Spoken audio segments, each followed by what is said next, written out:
Hello மக்களே, ஜவ்வரிசி வத்தலும் வெங்காய வத்தலும் வீட்டிலேயே எப்படி தயார் செய்யறதுன்னு இந்த வீடியோவில் பார்க்கலாம் வாங்க. அதுக்கு 1/2 கிலோ ஜவ்வரிசியை நைட்டே இந்த மாதிரி ஊற வச்சுக்கலாம். காரத்துக்கு 10 to 15 பச்சை மிளகாய் அந்த மாதிரி விழுதா அரைச்சி அதோட 3 எலுமிச்சம் பழத்தையும் சேர்த்து நல்லா கொதிக்கிற தண்ணியில் உப்போட சேர்த்து மிக்ஸ் பண்ணிக்கலாம். நல்லா கொதிச்சதுக்கு அப்புறமா ஊற வச்சிருந்த ஜவ்வரிசியும் கொஞ்சம் கொஞ்சமாக ஆட் பண்ணி நல்லா கிளறிக்கிட்டே வருவோம். ஒரு 10 நிமிஷத்தில் நல்லா வெந்து கண்ணாடி பதத்துக்கு வந்துடும். அதுக்கப்புறம் 2 ஸ்பூன் அரிசி மாவை தண்ணியில் கலந்து மிக்ஸ் பண்ணிக்கலாம். ஒரு திக்கான கன்சிஸ்டன்சிக்காகவும் பொரியும் போது தீயாமல் இருக்கிறதுக்காகவும் தான் இந்த அரிசி மாவை ஆட் பண்ணுறோம். இதை ஒரு 10 நிமிஷம் அப்படியே விட்டுருங்க. அதுக்குள்ளே நம்ம வெங்காய வத்தலுக்கு தேவையானதை ரெடி பண்ணிக்கலாம்.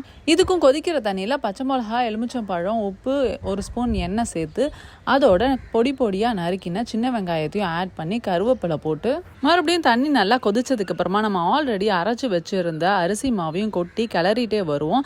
இந்த கன்சிஸ்டன்சி வர வரைக்கும் கிளறிட்டு அதுக்கப்புறம் ஆஃப் பண்ணிடலாம். இப்போ வாங்க எப்போதும் போல் மாடிக்கு போய் ஷீட்டை விரித்து அதில் எண்ணெயை தடவினதுக்கு அப்புறமா ஜவ்வரிசி வத்தலை இந்த மாதிரி கரண்டியில் எடுத்து வைக்கணும்.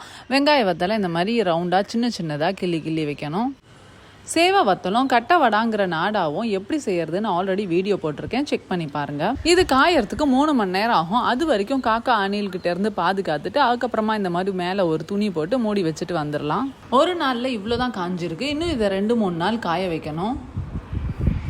அதை அப்படியே வீட்டுக்கு எடுத்துகிட்டு வந்து இந்த மாதிரி ஒரு கொசுவலை போட்டு மூடி வச்சுருங்க. ஜவ்வரிசி வத்தல் நாளைக்கு தானாகவே கவரை விட்டு வந்துடும். அப்படி இல்லைன்னா நீங்கள் ஒன்றா கவரை விட்டு பிரிக்கிற மாதிரி இருக்கும். இங்கே பாருங்கள், அதுவே கவரை விட்டு எவ்வளோ ஈஸியாக வந்துருச்சுன்னு. இப்போது ஜவ்வரிசி வத்தலையும் வெங்காய வத்தலையும் ஒரு 2 நாளைக்கு நல்லா மூடி போட்டு துணி போட்டு காய வச்சு எடுத்துக்கலாம். 2 நாள் முன்னாடி புழிஞ்சது, இன்றைக்கி புழிஞ்சது எல்லாம் ஒன்றா காய வச்சுருக்கேன். அதை காயும் போது அதை பார்த்துக்கிறதுக்கு குட்டி பசங்க யாராவது இருந்தால் ஹெல்ப்புக்கு கூப்பிட்டுக்கோங்க.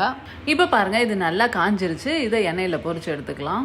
பாருங்கள் எவ்வளோ அழகாக பொரியுதுன்னு. அதோட சத்தத்தை கேட்கும் போதே சாப்பிட்ணும் போல் இருக்குது. குறிப்பாக குழந்தைங்க இருக்கிற வீட்டில் இது காலியே ஆகிடும். யாருக்கெல்லாம் இந்த ரெண்டும் ரொம்ப பிடிக்கும் அப்படின்றத கமெண்ட்டில் சொல்லுங்கள். நல்லா வெயில் அடிக்கிற டைமில் இதை பண்ணுங்கள். மழை காற்றெல்லாம் இருந்தால் சரியாக காயாது.